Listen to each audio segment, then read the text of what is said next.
നമ്മളെ നാട്ടിലത്തെ ഗവൺമെൻറ് കണ്ടുപഠിക്കേണ്ട ഒരു കാര്യമാണ് ഇപ്പോൾ തിരുപ്പതി എന്ന് പറഞ്ഞ സ്ഥലത്തുള്ളത് കേട്ടോ. നോക്കിങ്ങൾ ഈ പാലം ഉണ്ടല്ലോ, ഇതൊന്നല്ല, അതേ ബാക്കിൽ കണ്ടമാനുണ്ട്. ഈ പാലം റോഡിൻ്റെ നേരെ മേലെ മെട്രോ അല്ല, നോർമൽ വാഹനങ്ങൾക്ക് പോകാനുള്ള പാലമാണ്. നമ്മളെ നാട്ടിലൊക്കെ ഇത് എന്തുമാത്രം അനിവാര്യമാണ് എന്നുള്ളത് നമ്മൾ മനസ്സിലാക്കേണ്ട കാര്യമാണ്. ബസ് സ്റ്റാൻഡിലേക്ക് ഡയറക്റ്റ് പാലം ഈ പാലത്തുമെന്ന് തന്നെ കൊടുത്തിക്കണേ.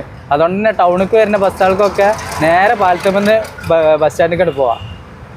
ഇതൊക്കെ ഇപ്പോഴും നമ്മുടെ നാട്ടിൽ ഓരോ ടൗണിലും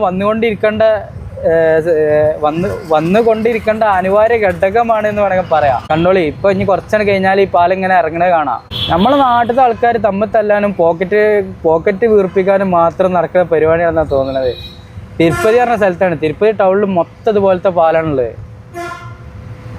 ആ കാണുന്ന ഗ്യാപ്പിലായിട്ടുള്ള മലയ്ക്ക് മേലെയാണ് തിരുപ്പതി ക്ഷേത്രം വരുന്നത്. എന്തുമാത്രം അപ്ഡേറ്റ് ആച്ചിട്ടാ. ഇതൊക്കെ അല്ലേ നമ്മൾ നാട്ടിലൊക്കെ ചെയ്യേണ്ടത് ചങ്ങായിമാരെ. ഇത് തിരുപ്പതി ആന്ധ്രാപ്രദേശിലെ ഒരു സ്ഥലത്തുള്ള പാലാണ്. ഇവിടെ വന്നവർക്കൊക്കെ അറിയാം. ഇനി തിരുപ്പതി എന്നുള്ള പേജ് കാര്യങ്ങളൊക്കെ എടുത്തു നോക്കി കഴിഞ്ഞാൽ ഈ പാലും കാര്യങ്ങളും ഈ അമ്പലവും കാര്യങ്ങളൊക്കെ ഒക്കെ കാണാൻ പറ്റും. മറ്റുള്ള നാട്ടിലൊക്കെ പോയിട്ട് നമ്മളൊക്കെ ചിന്തിക്കണതിൽ എത്രയോ അപ്ഡേറ്റാണ് ഈ സ്ഥലങ്ങൾ എന്നുള്ളതൊക്കെ പറയുമ്പോഴും കാണുമ്പോഴും ഉണ്ടല്ലോ, ഭയങ്കര സന്തോഷമാണ് കേട്ടോ.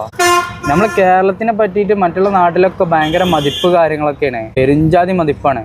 കേരളം എന്ന് പറഞ്ഞു കഴിഞ്ഞാൽ അവർ കെട്ടിപ്പിടിക്കുക ചെയ്യും. നമ്മൾക്കല്ലേ അറിയുള്ളൂ നമ്മളെ അവസ്ഥ എന്താണെന്നുള്ളത്. പൊതുവേ ഉള്ള വിലയിരുത്തൽ അങ്ങനെയാണ്. അത് നമ്മളവിടുത്തെ ഒരു എഡ്യൂക്കേഷൻ്റെ മാറ്റമാണെന്നാണ് എനിക്ക് മനസ്സിലാക്കാൻ സാധിക്കുന്നത്. എല്ലാവരും പൊതുവേ അതാണ് പറച്ചിലും.